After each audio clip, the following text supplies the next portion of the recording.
انگریز نے جب ایک فیصلہ کیا، کیونکہ وہ تو اس کو بغاوت کہتے ہیں، ہم اسے جنگ آزادی کہتے ہیں، انہوں نے ایک انالیسس کیا کہ یہ جب تک ہم لوکل جو رولرز ہیں ان کو نہیں اندر لائیں گے تب تک ہمیں شاید پرابلم آئے. تو انہوں نے کہا کہ لوگوں کا direct contact local political leadership میں یا جو ریجنل پولیٹیکل لیڈرشپ کریٹ کی جائے، وہ کریٹ انہوں نے کی. انہوں نے ایک لینڈ ریفارم ایکٹ کیا، بہت سارے جو مزار مزور تھے اور اس طرح جو فیوڈلز تھے ان کو لینڈز دیں، ان کو اپنا لائل بنایا سب کو، اور ان کو پھر پالیٹکس میں بھی انٹر کر دیا.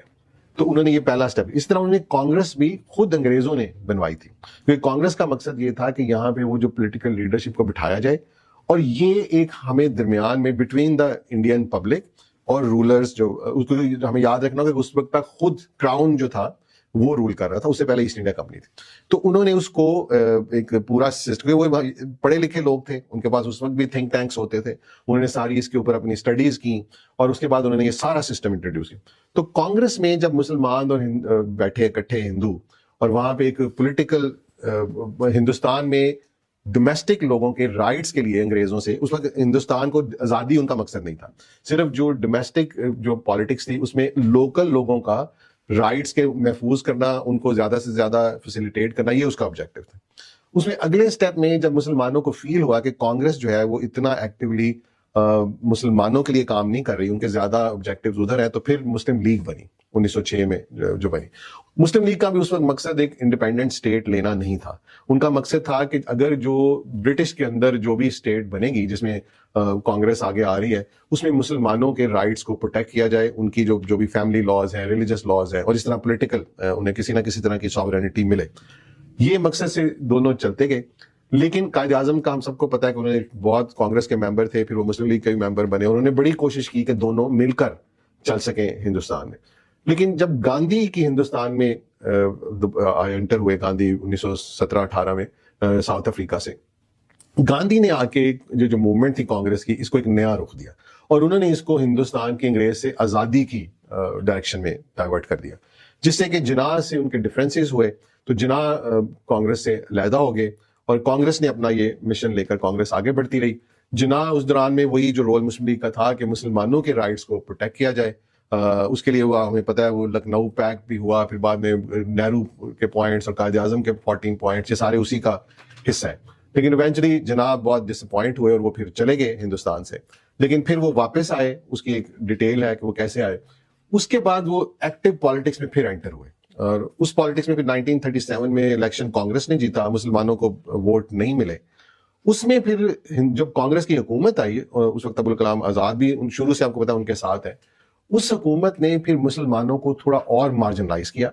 انہوں نے اپنی جو تھی ہندوؤں کی جو ڈومیننس تھی اس کو زیادہ پریورٹائز کیا، اور اس میں پھر ایک جو ڈسٹرسٹ تھا، مسٹرسٹ تھا، وہ بہت بڑھتا گیا، جس کے رزلٹ میں پھر یہ 1940 میں قرارداد لاہور، جسے اوریجنلی کہا گیا تھا، اس کا نام قرارداد پاکستان بعد میں ڈالا گیا، کیونکہ اس میں بھی ابھی پاکستان کی ڈیمانڈ نہیں کی گئی تھی، بلکہ یہ کہا گیا تھا کہ ہمیں ہندوستان کے جو یہ والا حصہ جہاں پہ ہم ہیں، اور ادھر سے بنگال کے ایسٹ میں ہمیں جہاں پہ مسلم میجورٹی ایریاز ہیں، ان کو ایک انڈیپینڈنٹ ڈومینین اسٹیٹس بنایا جائے جہاں پہ ان کے پاس اپنے اختیارات ہوں، سینٹرل گورنمنٹ علیحدہ ہو. اس وقت تک ابھی علیحدہ اسٹیٹ کا کانسیپٹ اس طرح ڈیولپ نہیں ہوا تھا، اور یہ قرارداد بیسیکلی پہلا اس کا سٹیپ تھا، جس کا کہ 1930 میں علامہ اقبال نے اپنے خطبہ الہ آباد میں ایک پہلی دفعہ اس کا ایک ویژن دیا تھا، اور پھر اس کا نام 1933 میں چودھری رحمت علی نے پاکستان ایک نام دیا تھا.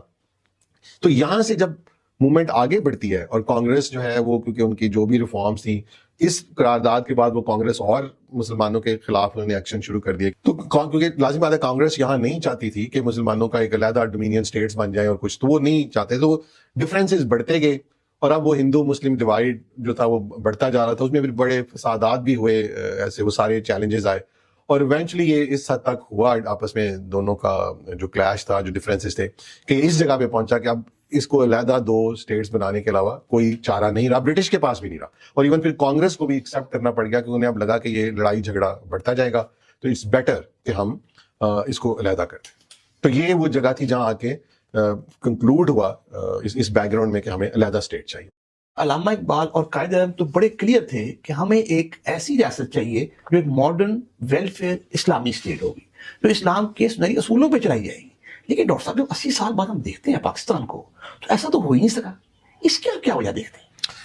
دیکھیں یہ بڑا افسوسناک ہے، کیونکہ جب آپ جناح کے بارے میں پڑھتے ہیں اور اقبال کے بارے میں پڑھتے ہیں تو بڑا حیران کن ہوتا ہے، کیونکہ ہمارے یہاں نہ تقریروں میں، مقالوں میں اس طرح بتایا نہیں جاتا کہ جو ان کا ویژن تھا پاکستان کے بارے میں، اور جو تعلیم کے بارے میں ویژن تھا اقبال کا، قائد اعظم کا، اور وومن ایجوکیشن پہ ہی واز سو کلیئر کہ اقبال جناح نے یہاں تک کہا کہ اگر وومن ایجوکیشن نہیں ہوگی تو یہ تو ہم آگے بڑھ ہی نہیں سکتے، اتنا کلیئر تھے وہ.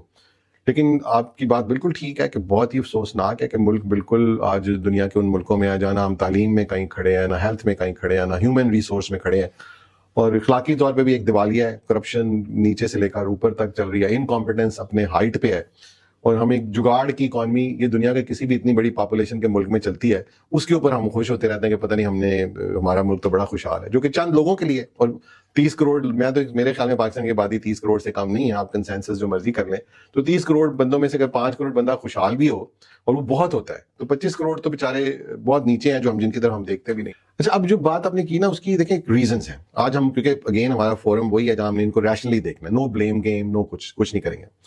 ہوا یہ تھا کہ دیکھیں یہاں پہ کلونیلز نے رول کیا، جیسے میں نے پچھلے سوال میں بتایا کہ انہوں نے ایک پولیٹیکل کلاس کریٹ کی، جسے ہم فیوڈل، پیر، یہ سارے بنائے انہوں نے، نوابوں کو، وڈیروں کو اوپر بٹھایا اس میں پالیٹکس میں. دوسرا انہوں نے، کیونکہ انہوں نے خوف سے رول کرنا ہوتا ہے جو بھی فورن آکوپائرز ہوتے ہیں، یہ فرق تھا مغلز میں اور برٹش میں. مغلز یہیں رہ گئے، اس کو اپنا ہوم ٹاؤن بنا لیا، جبکہ برٹش کا ایسا کوئی نظریہ نہیں تھا. انہوں نے تو یہاں سے مال کمانا تھا، اپنے ملکوں میں بھیجنا تھا، یہاں کے لوگوں کا جو بھی انہیں کوئی مفلوق الحال ہو جائے انہیں کوئی فکر نہیں تھی.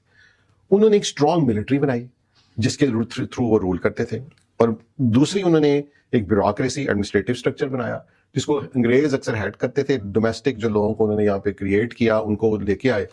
اور تیسرا انہوں نے جوڈیشری بھی اپنے انڈر کنٹرول رکھی، ریلیٹیو انصاف کرتے تھے، جہاں ان کی اپنی ہوتی تھی کر دیتے تھے، جہاں ان کے اپنے انٹرسٹ وائلیٹ ہوتے تھے وہاں وہ نہیں کرتے تھے. اور ایک پولیس بھی ایسے ہی بنائی جو کہ ڈومیسٹک پاپولیشن کو کنٹرول کرنے کے لیے اپنے اندر، جو کہ ان کے اپنے ملکوں سے بالکل ہٹ کے تھا اس زمانے میں بھی.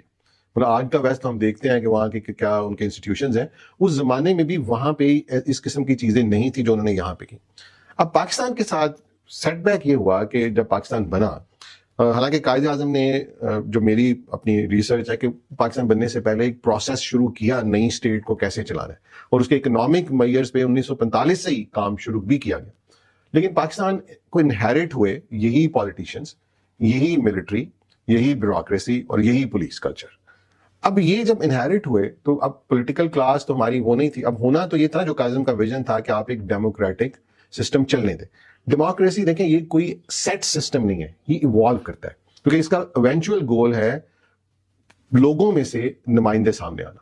فرسٹ اسٹیپ میں کیونکہ یہاں پہ تھے ہی وہ پولیٹیکل ایلیٹس، فیوڈل سارے، تو انہوں نے ہی کرنا تھا. لیکن اگلا اسٹیپ جو اس کا آنا تھا، جس میں کہ جب انہوں نے ڈیلیور نہیں کرنا تھا اور الیکشن اگر فیئر ہوتے رہتے تو کامن میسز نے اپنے نمائندے سامنے لے کر آنا تھا. اور میں پاکستانی قوم کو بہت ہی کریڈٹ دیتا ہوں، انہوں نے بہت کوشش کی. جب بھی کوئی ایسا نمائندہ آیا انہوں نے اس کو ضرور سپورٹ کیا، وہ چاہے بھٹو کی، ذوالفقار علی بھٹو کی شکل میں تھے، یا نواز شریف کی شکل میں تھے، یا عمران خان کی شکل میں تھے، اور ادھر سے شیخ مجیب الرحمان تھے.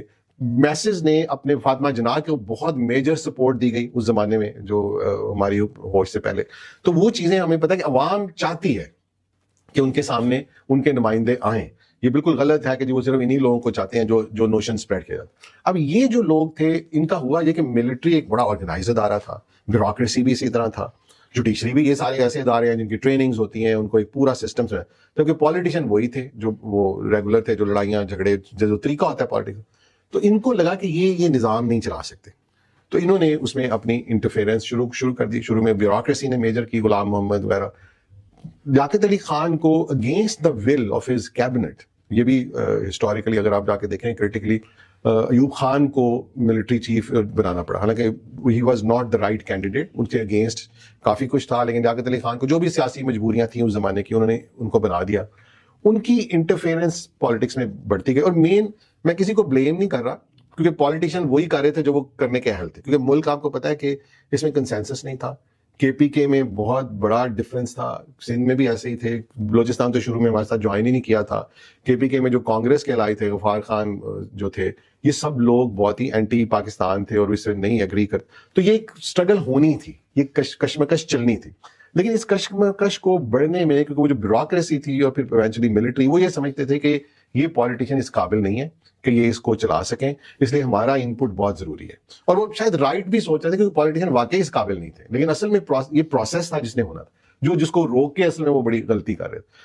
پالیٹیشین چلتے چلتے ہم کو پتا 1956 میں ایک کانسٹیٹیوشن کی طرف آئے, اور کانسٹیٹیوشن آلموسٹ ڈرافٹ بھی ہو گیا, لیکن پھر سکندر مرزا نے خود اس کو سیبوٹاج کر کے مارشل لا لگا دیا, اور پھر ایک ریگولر مارشل لا لگ گیا. تو یہ جو کشمکش ہے وہ آج تک جاری ہے. اگر ہم دیکھیں آج بھی ہم نہ پولیٹیکلی وہ کلاس ایوالو کر سکے جو کامن مین سے آ سکے, کیونکہ ہم نے الیکشن کو ایک ایسا پاپولر نوشن دے دیا ہے, پیسہ انوالو ہو گیا. ادھر سے جو دوسرے ایلیمنٹ ہیں جس میں بیوروکریسی ہے, ملٹری ہے, وہ اپنی اسٹرینتھ پکڑتے جا رہے ہیں. اب اسی دوران میں اس کو اس طرح ہی دیکھوں گا کہ ملٹری بھی شاید انسیکیور ہوئی ہوگی کہ جی یہ پولیٹیشین ایسے ہی رہیں گے تو پتہ نہیں ہمارا کیا بنے گا, کیونکہ ہماری اسٹیٹ چلی ہی ایک سیکیورٹی نیریٹو پہ ہے کہ ہماری تو سیکیورٹی اسٹیٹ ہے. انہوں نے پھر اپنا ایک بزنس انٹرسٹ اس میں ڈیولپ کر لیا, کیونکہ نیچرلی وہ یہ چاہتے ہوں گے کہ ہم ایک پیرلل اکانومی بنا لیں تاکہ اگر اسٹیٹ سے ہمیں پیسہ نہیں آ پاتا ہے فار ون اور دی ادر ریزن, تو ہم اپنی ایک جنریشن کر لیں تاکہ ہماری جو فوج ہے یہ ویک نہ ہو. کیونکہ وہ جینولی بلیو کرتے ہوں گے کہ یہ ہماری ایک سیکورٹی اسٹیٹ ہے, ہمیں انڈیا سے بہت خطرہ ہے, ہمارے افغانستان کی بارڈر کو اتنا اچھا نہیں تھا, تو انہیں یہ تھا کہ ہم اپنی اسٹیٹ کو اسی طرح چلائیں. اب اس پروسیس میں اب نہ تو انہوں نے, کیونکہ ملٹری نا ایک پاور ہے, انہوں نے جہاں پولیٹیکل کلاس کو دیکھا کہ ذرا یہ ادھر ادھر ہو گیا تو اس کو ڈیریل کر دیا. پولیٹیکل کلاس میں تو اچھے لوگ نہیں آنے تھے ابھی, میں آپ کو, کیونکہ جو آپ ڈیموکریسی میں پروسیس سے لوگ آتے ہیں, ڈیموکریسی میں پروسیس چلتے ہوئے بھی برے لوگ آتے ہیں. ہم اس وقت دیکھ رہے ہیں ڈونلڈ ٹرمپ کو امریکہ کی اتنی بڑی ڈیموکریسی میں, ہم انڈیا میں مودی کو دیکھ رہے ہیں اتنی بڑی ڈیموکریسی میں جو ان کی ڈیموکریسی کو ڈیریل کر رہا ہے. یہ پروسیس میں ہوتا ہے, لیکن وہاں کسی نے ابھی امریکن ملٹری نے انویڈ نہیں کیا, ابھی انڈین ملٹری نے انویڈ نہیں کیا, کیونکہ دے ٹرسٹ دا سسٹم. انہیں پتا ہے کہ آج نہیں تو کل یہ ہونا ہے, چینج ہوگا. ابھی ہم نے بنگلہ دیش میں دیکھا چینج. ہمارے ہاں ہماری جو ادارے تھے ملٹری اینڈ بیوروکریسی, انہوں نے سسٹم پہ فیتھ نہیں رکھا, کہ انہیں یہ اندازہ نہیں ہوا کہ اگر کامن مین سے جب لوگ آئیں گے تو یہ ملک اکنامکلی آگے بڑھے گا, جب وہ بڑھے گا تو ہماری ملٹری مزید اسٹرانگ ہوگی. اور اس کی ایگزامپل اگین وہی ہے کہ انڈیا میں ڈیموکریسی چلی, حالانکہ لولی لنگڑی تھی, میں اس کو آئیڈیل ڈیموکریسی نہیں کہتا, لیکن آپ دیکھیں ان کی فوج, ملک بھی ترقی کر گیا اور فوج بھی کہاں سے کہاں پہنچ گئی. ٹھیک ہے, ہماری انڈیا سے ہی رائیولری ہے نا, ان کمپیریزن کریں تو ہماری فوج تو ابھی ان کے مقابلے میں بہت ویک ہے, ہم جتنا مرضی کلیم کریں, لیکن جب اسٹیٹس میں جائیں گے تو ہم بہت ویک ہیں. ہم ایک ڈیفینس وار لڑ سکتے ہیں, ہم ایک اگریسو وار نہیں لڑ سکتے. امریکہ کو دیکھیں کہ ان کے ہاں ڈیموکریسی چلی, ملک بھی آگے بڑھا اور ملٹری بھی آگے بڑھی. چائنا ایک بہت ریسنٹ ایگزامپل ہے. چائنا نے حالانکہ کہا ہوا ہے کہ ہم نے 2050 تک کوئی جنگ نہیں کرنی, پچھلے 40 سال ہو گئے ہیں. اسٹیٹ کہاں چلے گئی اکنامکلی, کیونکہ وہ ایک رائٹ پاتھ پہ چلی, لوگوں کے اس پہ چلی بینیفٹ پہ, اور ملٹری بھی ان کی دنیا کی one of the biggest might بن گئی. تو یہ جو فیکٹر تھا جو آج تک چل رہا ہے, اس فیکٹر نے اس ملک کو ڈیموکریسی کے اس پہ نہیں آنے دیا, جس کی وجہ سے وہ اقبال کا اور جناح کا جو ویژن تھا کہ اس کو ایک ماڈرن ڈیموکریٹک اسلامک اسٹیٹ بنایا جائے, جس میں کہ اسلام کے جو گولڈن پرنسپلز آف جسٹس ہیں ان کو امپلیمنٹ کر کے, جہاں انہوں نے ایک پورا اس کا فریم ورک دیا کہ کس طرح یہاں پہ تمام ریلیجس مائنورٹیز بھی جو ہوں گی وہ ایک ایکول سٹیزنز کے طور پر یہاں پہ رہیں گے. یہاں پہ اس کو ایک ریلیجس یا کلرجی کی حکومت نہیں بنے گی اسلامک, بلکہ ایک ماڈرن اسلامک اسٹیٹ بنے گی. اور میں بالکل اس پہ بھی ڈبیٹ کر سکتا ہوں کہ جو پیغمبر صلی اللہ علیہ وسلم اور خلفائے راشدین کی اسلامی ریاست تھی وہ دنیا کی جدید ترین ریاست تھی. اور یہ میں نہیں کہتا, اس کو ویسٹرن رائٹرز لکھتے ہیں, آئی کین کوٹ, کہ یہ وہ واقعی اس زمانے کے لحاظ سے وہ دنیا کی موسٹ ماڈرن اسٹیٹ تھی, مدینہ اسٹیٹ, کیونکہ اس میں جو کچھ کیا گیا وہ تو انسان نے بہت اس کے بعد بھی 1000 سال نہیں کیا. تو وہ اسٹیٹ انویژن کی گئی تھی, کیونکہ جناب was a very very learned man, اور سو واز علامہ اقبال. تو یہ بہت میرے خیال میں ان کی بہت ڈیپ اسٹڈی تھی حضور صلی اللہ علیہ وسلم کی جو سیرت ہے اس کے بارے میں, وہ جو ان کا ہمارا جو مدینہ کا سسٹم تھا اور سارا, جس کے بیس پہ جناب جن کو بہت لبرل لوگ بہت لبرل کہتے ہیں, جس کی بیس پہ وہ یہ بار بار کہتے تھے کہ یہ وہ اسٹیٹ بنے گی جو اسلام کے پرنسپلز آف جسٹس پہ قائم ہوئی تھی. اور وہ یہ بھی کیٹیگوریکلی کہتے تھے کہ یہ کسی تھیولوجیکل گورنمنٹ نہیں بنے گی, کسی کلرجی بیسڈ گورنمنٹ نہیں اسلامک بنے گی, بلکہ ایک ماڈرن اسٹیٹ بنے. تو یہ نہیں ہو سکا, جیسے میں نے آپ کو ریزنز بتائے ہیں, اور میں دیکھتا ہوں کہ آج ہم بھی اسی پریڈکمنٹ میں کھڑے ہیں. وہی بھنور ہے, وہی لڑائی آج بھی ہو رہی ہے, وہی انسیکیورٹیز ہیں دونوں کی طرف تھے. تو اس میں سے نکلنا کیسے ہے, یہ ایک بہت بڑا المیہ ہے پاکستان کا, اور آئی ہوپ کہ ہم اس میں سے ایک دن نکل سکیں. یہ ریزنز تھیں جن کی وجہ سے 80 سال بعد بھی اقبال اور جناح کا خواب ایک ماڈرن ویلفیئر ڈیموکریٹک اسلامی اسٹیٹ نہیں بن سکی. اب اگر ہم اس کو حاصل کرنا چاہتے ہیں, جو ہمارا علی گڑھ انسٹیٹیوٹ کا گول بھی ہے, ایک عام پاکستانی چاہتا بھی ہے, آپ کے ذہن میں اس کا روڈ میپ, اس کا سلوشن کیا ہے؟ دیکھیں, بڑا ڈیفیکلٹ سلوشن ہے, کیونکہ یہ جو تبدیلیاں ہوتی ہیں, چینجز ہوتی ہیں, یہ سینچریز بھی لے جاتی ہیں. ڈیکیڈز تو لے جاتی ہیں جب ایک نظام خراب ہوا ہو. مطلب میں اس کو اس طرح دیکھتا ہوں جو پیغمبر صلی اللہ علیہ وسلم کا جو ریولوشن ہے جس کو 23 سال لگے, وہ پرابلی ہسٹری کا کوئکسٹ ٹائم ہے ایک بہت بڑی چینج کا. وہ اور شاید وہ اس میں تھوڑا سا اللہ کا ایک حکمت تھی کہ انہوں نے اللہ نے اب دکھانا تھا کہ ایک اسٹرگل ہوئی اور اس اسٹرگل کا یہ ایک نظام اس کے بعد قائم ہوا کہ اس کی کنٹینیوٹی آج تک اس قوم کی چل رہی ہے, ریلیجن کی, اسلام کی. تو لیکن ویسے یہ پاسبل نہیں. ہسٹوریکلی اگر آپ فرینچ ریولوشن کے پیچھے جائیں تو ایک لمبی اسٹرگل چل رہی ہے, ایک بہت انوائرمنٹ بنتا ہے, پلیٹ فارمز ڈیولپ ہوتے ہیں, سول رائٹس کے لوگ اٹھتے ہیں. اس زمانے میں بھی میں مڈل ایجز کی بات کر رہا ہوں, تحریکیں پہلے بھی چلتی رہی ہیں تو فیل بھی ہوئی, بادشاہتیں چلی دنیا میں ہزاروں سال. بس ہم جدید دور میں ہی دیکھ رہے ہیں کہ نظام بدلتے ہیں اور ڈیموکریسی آتی ہے, اس کو چیلنجز آتے ہیں, پھر آ جاتی ہے. اور ایون چائنا جیسی اسٹیٹ جو کہ ہم عام زبان میں ڈکٹیٹرشپ کہتے ہیں, حالانکہ وہ ہے نہیں, وہ ون پارٹی رول ہے, کسی بھی انڈیویجول رول نہیں ہے, لیکن وہ بہت بڑے ایک اکنامک اور social benefit for the people of China ہوا ہے. یعنی یہ اس کا ایک میریکل. اس طرح سنگاپور میں بھی ایسا ہی تقریباً ہوا ہے. اور تو پاکستان میں جو کرنا جو ہے نا جی, یہ اگر میں اس کو دیکھوں جو ہمیں سولوشنز پہ چلتے ہیں جو اسٹیپ وائز, پہلا تو ہے کوئک سولوشنز. کیونکہ یہ جو پریڈیکمنٹ ہے, یہ جو بھنور ہے جس میں یہ پھنسے ہوئے ہیں, مطلب نہ ہماری ملٹری اسٹیبلشمنٹ اور بیوروکریسی اسٹیبلشمنٹ پولیٹیکل اسٹیبلشمنٹ پہ ٹرسٹ نہیں کرتی, اور پولیٹیکل اسٹیبلشمنٹ ایک بہت انسیکیور اسٹیج میں کھڑی ہے کہ ہم نے ذرا ادھر ادھر ہوئے تو ملٹری یا یہ ہمیں ڈیریل کر دیں گے. تو اب یہ والا جو اسٹیج اس وقت ہے جو ہم ہائیبرڈ والی, یہ پہلے بھی رہی ہے کہ وہ ان کو خوش رکھنے کے لیے کوششیں کرتے رہتے ہیں. تو اس میں کنٹری آگے نہیں بڑھی. مطلب ہم نے قرضوں پہ ہم موجیں کرتے رہے. ہم نے مطلب آپ بنگلہ دیش جائیں, بنگلہ دیش نے اتنی ترقی کی پھر, لیکن بنگلہ دیش میں یہ خوشحالی نظر نہیں آئے گی یہاں پہ ہے. اس طرح انڈیا میں بالکل ایسے, انڈیا میں ایک طبقہ اب ہو رہا ہے, لیکن پھر بھی وہ جو اسٹریٹ خوشحالی ہے وہ انڈیا میں بھی آپ کو اس طرح نظر نہیں آئے گی. اور میں تو کہتا ہوں ویسٹ میں بھی نظر نہیں آتی. جب میں نیو یارک میں رہا ہوں, مینہٹن میں, جسے میکا آف دا ریسٹورینٹس کہتے ہیں, اس کے ریسٹورینٹس بھی خالی ہوتے ہیں ویک ڈیز میں شام کے بعد. یہاں پہ وہ رات کو بھی ہر ویک ڈے میں بھرے ہوتے ہیں, کیونکہ اس کا مطلب کہ یہ کوئی اور طرح کی اکانومی ہے جو چل رہی ہے, جو لوگوں کو نہ اس طرح انگیج کر رہی ہے اپنی کام میں, محنت میں, لیکن کہیں سے اس کو ایک ریسورس دے رہی ہے جس پہ یہ سارا اپنی زندگی کو گزار رہے ہیں. لیکن ایجوکیشن ہمیں پتہ ہے فیل ہے, ہمارے گورنمنٹ اسکول فیل ہے سب. تو پہلا جو ڈائلاگ ہے نا میرے خیال میں پاکستان کے جو دانشور ہیں, بہت بڑا وہ بھی کرائسس ہے ہمارے. وہ اب دانشور ہی نہیں رہے. اب نہ وہ فیض احمد فیض ہیں, نہ احمد ندیم قاسمی ہیں, نہ حبیب جالب ہے, اور بڑے بڑے لوگ, انتظار حسین ہے, میں کس کا نام, امجد اسلام ہے, بہت بڑے بڑے لوگ تھے ہمارے یہاں جن کو کہ آپ کہہ لیں کہ پورے ہندوستان میں ان کی ریکگنیشن تھی, جہاں جہاں اردو زبان سمجھی جاتی تھی. اب وہ کرائسس ہے, لیکن ابھی بھی ہیں لوگ میرے خیال میں, وہ لوگ رائٹرز, جرنلسٹ, بیوروکریٹس, جو اچھے بیوروکریٹس تھے جو بھی ریٹائرڈ فارم میں کہیں نہ کہیں موجود ہیں, ایکس سروس مین, جو شہری ہیں جن کی بڑی ہائر اچیومنٹس ہیں, جیسے امجد ثاقب صاحب ہیں, قیوم نظامی صاحب ہیں, ایک بڑے ریناؤنڈ کریڈیبل پولیٹیشین, اور اس طرح کے لوگ بہت سارے اس ملک میں موجود ہیں آج بھی جو بہت کنسرن ہیں. لیکن ان لوگوں کو اب پیچھے نہیں بیٹھنا چاہیے. ان کو آپس میں, کیونکہ ان کو اللہ نے بہت سارے لوگوں کو بہت ریسورسز بھی دیے ہیں, عزت بھی دی ہے, ان کو آگے بڑھنا چاہیے, اپنا ایک پلیٹ فارم بنانا چاہیے, اور اس کے بعد ایک ریشنل ڈائلاگ کرنا چاہیے with political establishment and military establishment, اور ان کو جس میں اس میں ایکسپرٹ ساتھ رکھیں, ہمارے جو بہت بڑے بڑے اکانومسٹ ہیں, پولیٹیکل سائنٹسٹ ہیں, ان کو ساتھ بٹھائیں, جو ان کو بتائیں کہ یہ جس ڈگر پہ ملک چل رہا ہے اس میں آج شاید آپ کو اپنے لیے لگتا ہے کہ ہمارے لیے شاید یہ بینیفیشل ہے, عوام کے لیے تو ہے ہی نہیں, یا ایک مخصوص طبقے کے لیے ہے, جو ہر ایک کرپٹ نظام کا ایک پرویلیج طبقہ تو ہوتا ہے, وہ پوری دنیا میں رہا ہے, ایسے ہی رہا ہے, تو وہ تو ہے. لیکن یہ ایونچولی ایسا نہیں رہے گا, اس لیے امپائرز ٹوٹ جاتی ہیں. ہمارے سامنے رشیا ٹوٹ گیا, ہماری اپنی زندگی ہے, اور اب امریکہ کا ہم ڈیمائز دیکھ رہے ہیں اسی وجہ سے کہ انہوں نے جب لوکل جو ڈومیسٹک پاپولیشن کے جو بینیفٹس تھے اس کو جب ڈس ریگارڈ کرنا شروع کیا اور ایک خاص طبقے کو, کیپٹلسٹ طبقے کو نوازنا شروع کیا, تو اس کا رزلٹ اب یہ آ رہا ہے. تو یہاں پہ بھی یہی ہوگا, اور اس کا کرائسس اس سے بہت زیادہ ہوگا کہ ہم تو ایک غریب ملک ہیں. تو ان کو ایک انٹلیکچولی ریشنلی سمجھایا جائے کہ یہ آپ لوگ رول اب اڈاپٹ کریں, اور دونوں بیٹھ کے اس ڈائلاگ میں جو ان کے اپنے ویسٹڈ جو چیزیں ڈیولپ ہو چکی ہیں, ویسٹڈ انٹرسٹ, ان کو بھی جو سٹیکس ڈیولپ ہو چکے ہیں, ان کے جو سٹیکس ڈیولپ ہو چکے ہیں, ان سٹیکس کو سامنے رکھا جائے, اور پھر سلولی اس کو ایڈریس کرتے کرتے ایک نظام بنایا جائے. کیونکہ جیسے میں نے بتایا اپنے پچھلے اس میں کہ جب ڈیموکریسیز ڈیولپ ہوتی ہیں تو ملٹریز بھی ڈیولپ ہوتی ہیں. کنٹریز ایکچولی زیادہ سیکیور ہوتی ہیں.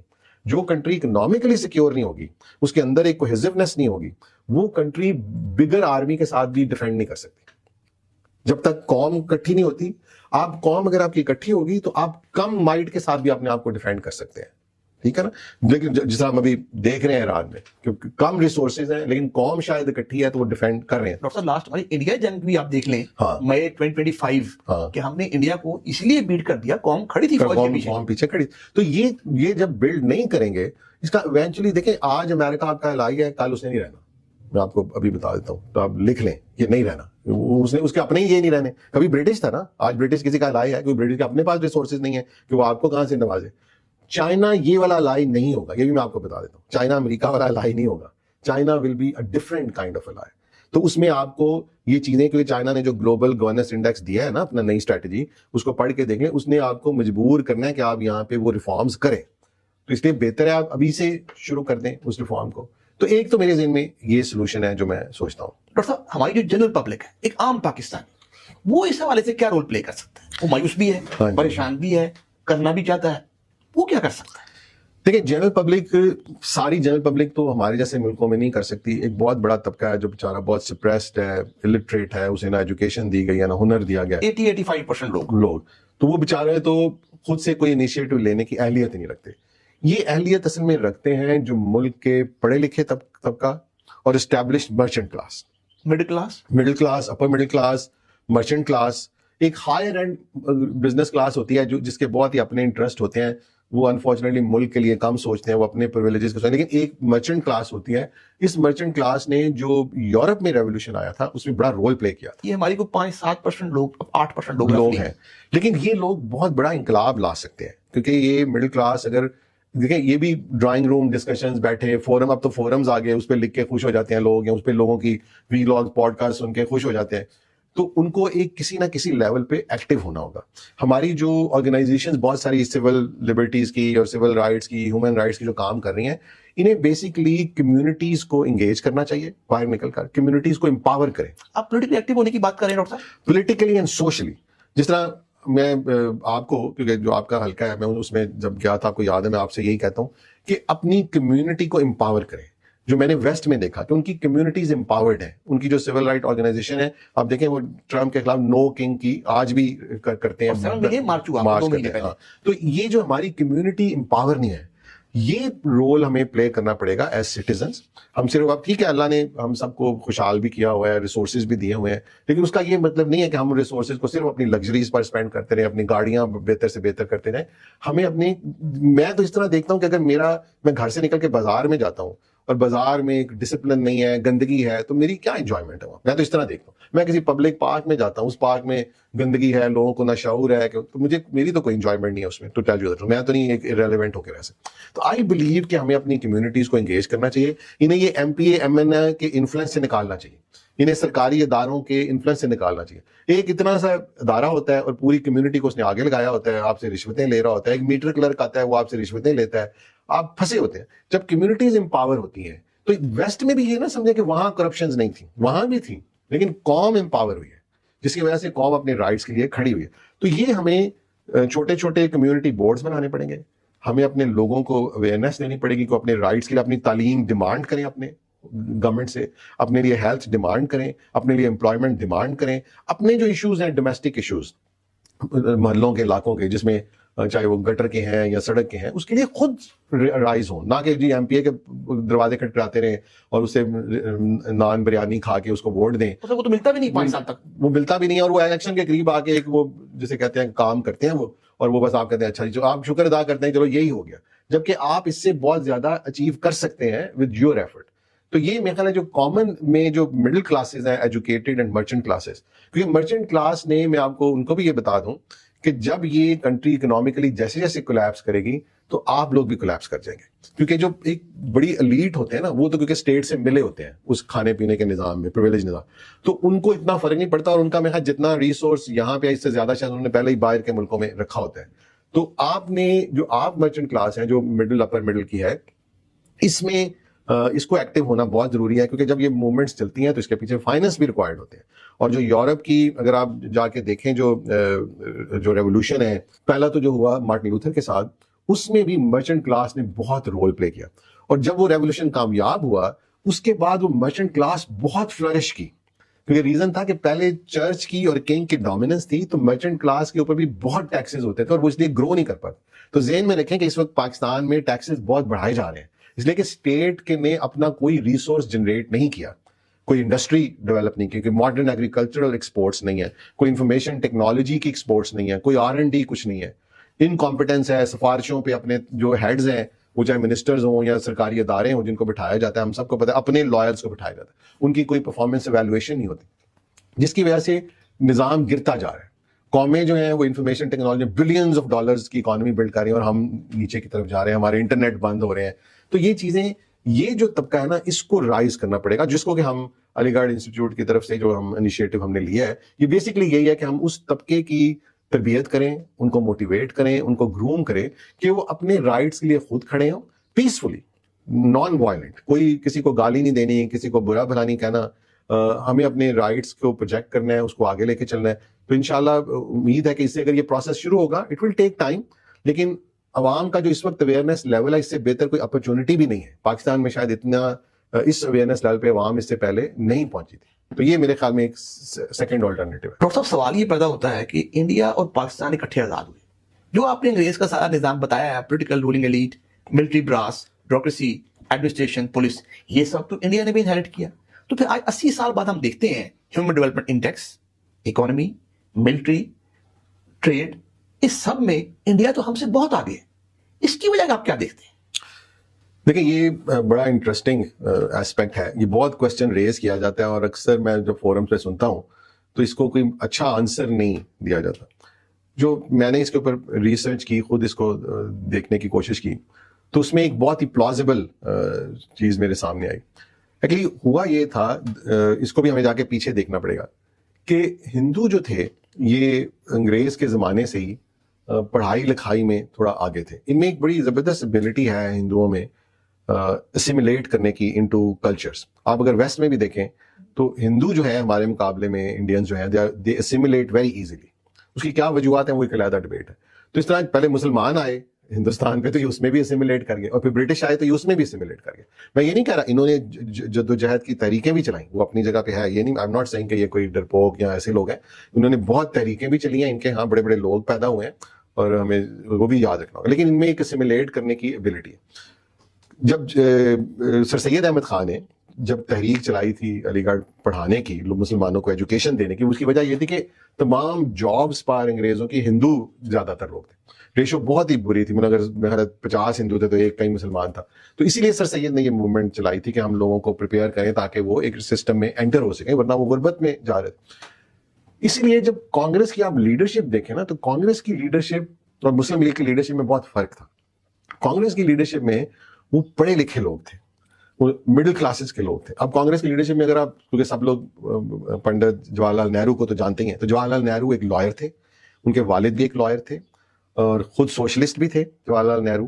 اور اسی طرح گاندھی کو سب لوگ جانتے ہیں, ہمارے یہاں تو گاندھی کو ایک ایسے پورٹرے کیا جاتا ہے. گاندھی ایک بہت پڑھے لکھے لائر تھے, ایک عام گھرانے سے تھے, اور پھر وہ انہوں نے ایک بہت بڑی جدوجہد کی اور تحریک آزادی کے وہ بہت بڑے ایک لیڈر ہیں. ان کو ہندوستان میں بہت پرومیننٹلی دیکھا جاتا ہے جیسا ہم قائد اعظم کو دیکھتے ہیں. اسی طرح سبھاش چندر بوس ہو یا اور پٹیل ہوں, اور اپنا جو یہ تھے دادا بھائی نورو جی, یہ سب لوگ بہت پڑھے لکھے. تو ابوالکلام آزاد خود یعنی ایک بہت ہی لرنڈ آدمی, بہت ہی, میرا خیال ہے مسلم لیگ کی پوری لیڈرشپ میں کوئی ایسا آدمی نہیں تھا, میں آپ کو سچ بتا رہا ہوں, جس لیول پہ ابوالکلام آزاد کھڑے تھے. کیونکہ ہمیں تو ایک بالکل وہ ڈیوائڈ کر کے نوشنز بلڈ کیے جاتے ہیں, لیکن ڈفرینسز اپنی جگہ پہ, ڈس ایگریمنٹ اپنی جگہ پہ, لیکن بہت کام. تو یہ ایک مڈل کلاس لیڈرشپ تھی. ادھر لیڈرشپ تھی جو کہ نوابوں کی, وڈیروں کی تھی, اور قائد اعظم کے پاس چوائس نہیں تھی کیونکہ وہ مڈل کلاس تھی ہی نہیں. اس مڈل کلاس میں سے آپ دیکھیں کہ کون تھے, علامہ اقبال تھے. بہت بڑا اقبال نے رول پلے کر دیا, انہوں نے ایک امیزنگ رول پلے, ایک بندے نے وہ رول پلے کیا جو شاید سینکڑوں لوگ نہیں کرتے. قائد اعظم خود ایک middle class, educated middle class تھے, بہت بڑا رول پلے کر دیا, لیکن جو ان کے ساتھی تھے وہ نہیں تھے. تو اسی لیے ادھر جو لیڈرشپ چلی, کانگریس میں حکومتوں میں آتی رہی. کانگریس نے حکومت میں آ کے ان کو ایڈمنسٹریٹو سسٹم کا پتا تھا, ساری چیزیں, جبکہ مسلم لیگ کبھی حکومت میں آئی بھی نہیں, آئی بہت لیٹ, وہ سارا ایک کانفرنٹیشن کا ٹائم ہے. تو ان کو ایک ایکسپیرینس بھی تھا, ایڈمنسٹریٹو ایکسپیرینس. اس لیے نہرو نے, ابھی ہندوستان اناؤنس نہیں ہوا تھا, جو آخری گورنمنٹ آئی کانگریس کے پاس 45 کے بعد, اسی وقت فوج میں ریفارمز شروع کر دیے, بیوروکریسی میں ریفارمز شروع کر دیے. انہوں نے آتے ہی دیکھیں تمام فیوڈل جو ان کا انفراسٹرکچر تھا سب بریک کر دیا. تمام جو پرنسلی اسٹیٹس تھیں آہستہ آہستہ آہستہ کر کے جو آرام سے نہیں مانا اسے دھونس سے بنایا کہ یا ویسے نہیں چلے گا. ہمارے یہاں کیونکہ سارے لوگ ہی وہ تھے, قائد اعظم کا انتقال ہو گیا, لیاقت علی خان کا انتقال, لیکن لیاقت علی خان بھی ایک نواب تھے اس طرح, اور تو یہ جو لوگ تھے ان کا ہولڈ رہا, انہوں نے ٹیک اوور کیا, اس لیے یہاں پہ نہ لینڈ ریفارم ہو سکے, نہ ہم اس طرح یہ سارے جو توڑ سکے وہ کلچر فیوڈل. اس کا رزلٹ یہ ہوا کہ کیونکہ انگریز کے زمانے میں ایک جو کلاس کریٹ ہوتی ہے وہ جو فیوڈل مائنڈ سیٹ, وہ کلاس ہماری اب پڑھے لکھوں کی بھی وہی کلاس ہے, فیوڈل مائنڈ سے. ہم فیوڈل نہیں ہیں, مائنڈ سیٹ سے فیوڈل ہے. We want to over power things, ہم اپنی انکمپیٹنس کے ذریعے ہی سب کچھ کرنا چاہتے ہیں, ہم کمپیٹنس پہ بلیو نہیں کرتے, ٹھیک ہے. ان کے ہاں شروع میں آپ دیکھیں ایجوکیشن منسٹر بنے ابوالکلام آزاد, انہوں نے جو ٹرپل آئی ٹی انہوں نے اس وقت بنا دیے 50s میں, جو آج انڈیا کے لیے اتنی بڑی انہوں نے سروس کی ہے کہ دنیا کے ایکسپرٹس انہوں نے پیدا کیے ہیں. تو یہ میرے خیال میں ایک بیسک ڈفرنس تھا کہ ان کی جو مڈل کلاس تھی ایکچولی وہ رول میں آئی, اور اس مڈل کلاس نے ڈیموکریسی کو ڈیریل نہیں ہونے دیا. انہوں نے شروع میں ہی کانسٹیٹیوشنز میں جو چیزیں کرنی تھیں اس میں جیسے فیوڈل بریک ڈاؤن کیا, آرمی کے لیے کوئی راستہ نہیں چھوڑا اندر آنے کا, اور اسٹرینتھ ان کی جو ایز اے پالیٹیشین تھی, چاہے وہ آپس میں لڑتے تھے جھگڑتے تھے, لیکن ان چیزوں پہ انہوں نے کمپرومائز نہیں کیا, اور حتیٰ کہ وہ 90s میں اس جگہ پہ پہنچے جہاں انہوں نے اکنامکلی بھی ایک مساق جسے ہم کہتے ہیں کر لیا منموہن سنگھ کے دور میں, نسیمہ راؤ اور سارے, کہ جس کو پھر کسی گورنمنٹ نے ڈیریل نہیں کیا. تو اس وجہ سے انڈیا پھر اوپر جاتا گیا, اور ہمیں پتہ ہے کہ آج بھی ان کی پالیٹکس میں مڈل کلاسز بہت زیادہ آتی ہیں. مودی خود آپ کو پتا ہے ایک بہت ہی نیچے سے آئے ہوئے انسان ہے, لیکن ٹھیک ہے اس وقت جو ان کی پالیٹکس میں جمہوریت میں یہ ہوتا ہے, ادھر ٹرمپ جیسے بندے آتے ہیں, ادھر مودی بھی آیا ہوا ہے, تو چیزیں ہوتی ہیں, لیکن ڈیموکریسی میں دیر آر چانسز وہ اس سے نکل جائیں گے. لیکن پاکستان میں ہمارے پاس نکلنے کا راستہ نہیں ہے, اور راستہ صرف ایک ہی ہے کہ اگر ہم واپس ڈیموکریسی پہ آئیں, اس کو چلنے دیں. مجھے یقین اگر یہ چلنے دی گئی ہوتی تو آج نواز شریف فیملی کب کی پیچھے رہ گئی ہوتی, بھٹو فیملی کب کی پیچھے رہ گئی ہوتی, ہم نئے لوگ قابل لوگ آگے آ چکے ہوتے, اور ملک جو ہے وہ کہیں سے کہیں پہنچ چکا ہوتا. ویوز, آج کے پوڈ کاسٹ میں ہم نے آپ کے سامنے یہ رکھا کہ جو اقبال اور قائد اعظم کا خواب تھا ایک ماڈرن ڈیموکریٹک ویلفیئر اسلامی اسٹیٹ, وہ کیوں کر پورا نہیں ہو سکا, اور آج کیسے ہم اس خواب کو پورا کرنے کے لیے ایفرٹ کر سکتے ہیں. تو آپ کو خود ایکٹیو ہونا ہوگا, اٹھنا ہوگا, اور یہ جو ہر وقت حکمرانوں سے, اپنے M P A, M N a, senator اور حکمرانوں سے امید لگاتے ہیں کہ یہ کچھ کریں گے, یا پھر آپ مایوس ہو کے بیٹھ جاتے ہیں کہ کچھ نہیں ہونا, اس سے کچھ نہیں ہوگا. آپ کو اٹھنا ہوگا, منظم کرنا ہوگا, اپنے آپ کو آرگنائز کرنا ہوگا, اپنے محلوں میں, اپنی سوسائٹیز میں اس حوالے سے ایفرٹ کرنی ہوگی, تب یہ پاکستان وہ پاکستان بن سکے گا جس کا خواب اقبال اور قائد اعظم نے دیکھا تھا. یہی علی گڑھ انسٹیٹیوٹ کا مقصد ہے کہ مڈل کلاس سے ایسی لیڈرشپ آگے لانا جو پھر اس ملک کو وہ ملک بنا سکے جو ماڈرن ڈیموکریٹک ویلفیئر اسلامی اسٹیٹ. Thank you.